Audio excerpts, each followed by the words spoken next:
on our children, and this really is about parents and children and making sure that they are confident that they have more excellent teachers in front of our kids, because that's how we're going to raise achievement in this country, by making sure we have more excellent teachers in front of our children. And with that, I'm happy to take your questions. Minister, did you get any feedback from teachers during your visit this morning that you're going to take back to the meeting? I think that the message I'm taking back today is that the program that we are funding more of in this budget and last budget is really successful. So the principal has 8 teachers here, 8 of which who are in training, and another 8 who have trained through this on-site teacher training program.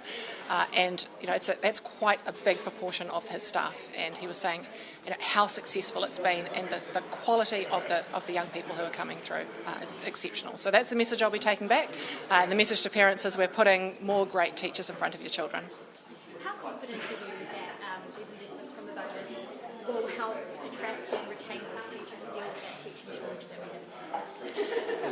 We know that when we train teachers on the job and when we give them the skills and experience that they need in a school like this, we know that they are more likely to stay in the job. So retention is equally as important as attraction. We're doing both in this budget.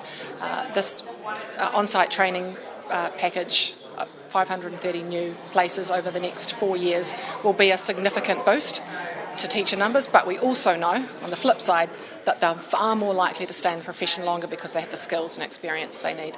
In terms of the pay rises that teachers have been calling for, do you have any concerns that if those aren't met, that it's going to be more difficult to retain and to attract teachers to the profession? Oh, look, of course, pay is always really important, and we've just entered into collective bargaining as of just the last couple of weeks, and so I can't, as a minister, talk about that. But we as a government have always said that we will continue to increase teachers' pay every single pay round. Do you think they're going to be satisfied with what the government is offering?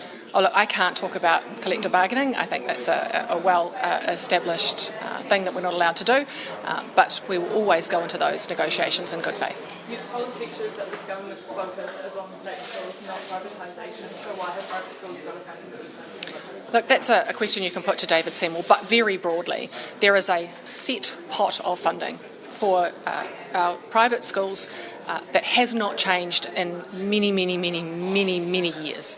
And so the more children that are going into private schools, the lower that subsidy is. And remember that every child who's in a private school is saving a huge amount for the public sector. And so that's something you can put to David Seymour, but it was, if you look back over the number of years that the pot has been frozen, a relatively small increase if you take it over that entire period of time. Something that was set aside for the charter schools has decreased from the coalition partners satisfied with this? Look, that's again a question for David Seymour as the minister who has responsibility for charter schools.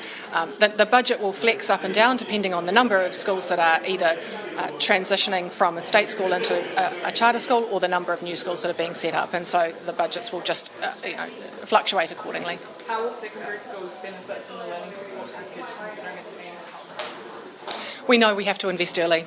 If we don't invest early, then the problems just compound and compound and compound, and by the time young people enter secondary school, they are either years behind the curriculum, and we know that is the case now, or they have significant learning issues that have not been approached really early on in terms of speech-language therapy, educational psychologists, early intervention teachers. We know if we intervene early, then those young people have a much better chance of success. So we're making sure that we're investing early, and we're making sure that also that our young people are entering high school where they should be. That's why we're aiming at 80% of kids at curriculum by the time they go to high school. And you would have seen in yesterday's budget extending the maths trial, tutoring trial, to 34,000 students at intermediate. So by the time they go to high school, they're at curriculum. That is, I don't underestimate how important that is to high schools. The biggest complaint that high schools have for me at the moment is the literacy and numeracy levels of children who are entering high school is years behind where they need to be, and they spend all of their time catching them up and not able to accelerate their learning from where they should have been. And so this is going to be a huge win for our secondary schools, but I've also acknowledged that next year's budget is going to have a far more secondary school focus as we bring on board the new curriculum and NCA changes as well. Minister, there was a lot of support from teachers and principals for the investment in but disappointment RTMs and RTLs being cut. What's your response? Look, my response to RTMs and RTLITs is they are wonderful, wonderful teachers and a wonderful resource. As you would have seen in yesterday's budget, there are hundreds of new positions that are directly working with students in schools. It was never about the teacher, it was about the model. The fact that we weren't getting good efficiencies from that model, and I know that there are a lot of opportunities for those amazing teachers directly in our classrooms, and they have already been spoken to. They were spoken to before the budget yesterday, so that they didn't find out from the media. Do you believe that you had sufficient consultation with the sector before cutting Kahui? I spent the last 18 months as the Minister, and before that probably another 18 months in opposition, going around the country talking to principals and teachers up and down the country. And we know from the research that Kahui Ako has not lifted student achievement like it was designed to do. And as a minister, you've got to make really tough choices. I consulted myself with the sector as I went around the country. It was overwhelmingly in support of taking the funds out of Kahui Ako and ring-fencing them for learning support. That was very loud and clear. And yep, I've got to make tough decisions as a Minister of Education. We can't just keep spending and spending and spending and not looking at the outcomes. The outcomes for Kahui Ako were not there. We know by investing in initiatives like learning support, we will have much, much better outcomes for our kids. Sorry guys, just two more questions. What does the future hold for the school lunch program and the school lunch? Yeah, that is a question you need to put to Minister Seymour. In terms of the Kahui Ako program, Yeah. have you had any feedback from a school like this that is large, that it has been working? Look, there are pockets of Kahui Ako, no doubt, that have experienced some success. But when you look at it overall, and the value you get for the $100 million that you spend each year on it, does it raise overall student achievement?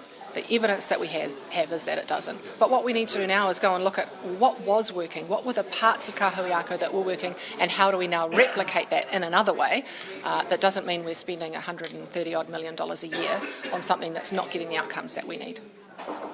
Thanks guys, Okay, really appreciate it. thanks. Now you guys have